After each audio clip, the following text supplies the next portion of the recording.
Hello everyone, welcome to this video. अब आज हम लोग न्यूमेरिकल एनालिसिस के नेक्स्ट क्वेश्चन को डिस्कस करेंगे। इस क्वेश्चन में जो क्वेश्चन है, मतलब आज हम जो क्वेश्चन डिस्कस करने वाले हैं वो क्या है कि हमें 4 डिसएडवांटेजेस बताने हैं गॉस एलिमिनेशन मेथड के और 3 एडवांटेजेस बताने हैं इटरेटिव मेथड के। एलिमिनेशन मेथड से ज़्यादा मीन्स एडवांटेजेस है ऐसा। तो इटरेटिव मेथड जो है वो सुपीरियर है एलिमिनेशन मेथड से। क्यों सुपीरियर है? देखो, सबसे पहली बात तो ये होती है कि इटरेटिव मेथड जो होती है वो इटरेशन करके आपको वैल्यू देती है। और एलिमिनेशन मेथड क्या होती है?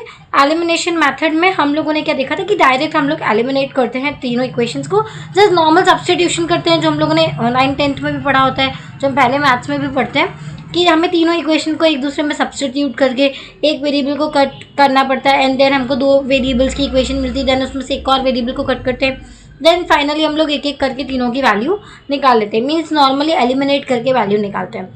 तो वो जो वैल्यूज़ आती हैं वो करेक्ट नहीं होती, मीन्स करेक्ट होती हैं बट वो एकदम राउंड ऑफ नहीं देती, मतलब पॉइंट के बाद तक 4 डिजिट्स तक वो इतनी एक्यूरेट नहीं होती हैं।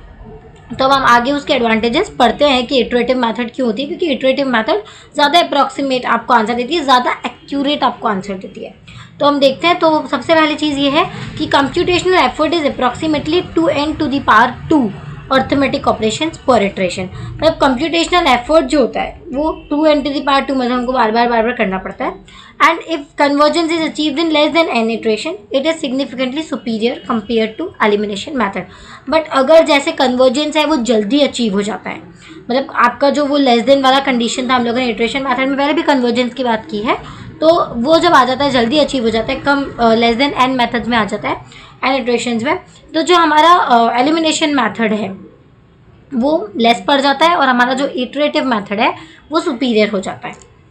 Another important advantage of iterative method is small rounding error, मतलब उसकी एरर बहुत कम होती है। मैंने यही आपसे भी बात की थी कि जो इटरेटिव मेथड है उसमें आपको बहुत कम एरर मिलेगी, और जो राउंडिंग एरर है being the one committed in the last iteration, मतलब लास्ट इटरेशन में जो थोड़ी बहुत एरर है बस वही कंसिडर होती है, बाकी सब तो एरर हट ही जाती है।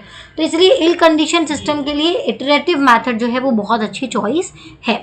थर्ड क्या है कि in Gauss Seidel method we set xi equals to the newly calculated value of the iterate stored in temperature. मतलब जो टेम्प वैल्यूज़ होती हैं उसमें हम क्या करते हैं, गॉस सीडल मेथड और ये जेकोबी हमने दोनों ही देखी।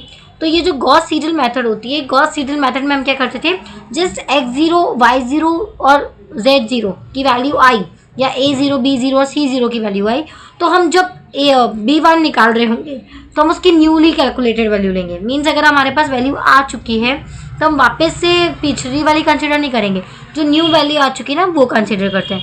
तो इससे क्या होता है कि हमारे इटरेशन कम हो जाते हैं। तो ये इसका एक एडवांटेज है। नेक्स्ट क्या है कि डिसएडवांटेज क्या है गॉस एलिमिनेशन के? तो जो कंप्यूटेशनल एफर्ट है वो बहुत ज़्यादा होता है। जो हमारा एलिमिनेशन है उसमें हमारे कंप्यूटेशनल एफर्ट बहुत ज़्यादा लगते हैं। The amount of book keeping necessary is considerable, आपको हर एक का वो रखना पड़ेगा रिकॉर्ड कि अब ये क्या है, अब इसका आंसर क्या है, अब इसका आंसर क्या है, वो बहुत ज़्यादा हो जाता है। फिर द राउंडिंग एरर में quite large particularly for in condition error, मतलब इन कंडीशन जो इक्वेशन होती है उसकी एरर बहुत ज़्यादा होती है। और फोर्थ क्या है कि इसे एक special structure in the matrix of coefficient is difficult to preserve during elimination. आप एलिमिनेशन कर रहे हो, अब तीनों इक्वेशंस हैं, आपको तीनों में दिमाग लगाना पड़ेगा कि किस में कौन सी वैल्यू सब्स्टिट्यूट करे, किससे मल्टीप्लाई करे, देन कट करे, तो उसमें बहुत ज़्यादा आपका जो है मेहनत वो चली जाती है। और इसमें मैट्रिक के जो कोएफिशिएंट्स हैं उनको हैंडल करना बहुत ज़्यादा टफ पड़ जाता है। तो इसीलिए मतलब हमारे लिए क्या ज़्यादा बेटर है कि हम कौन सी मेथड यूज़ करें, इटरेटिव मेथड, क्योंकि इटरेटिव मेथड में एरर कम होती है, उसमें टाइम कम लगता है और मतलब उसमें आपको एक एग्जैक्ट वैल्यू मिलती है। ठीक है, तो कि थैंक यू फॉर वॉचिंग। हम लोग मिलते हैं नेक्स्ट वीडियो में।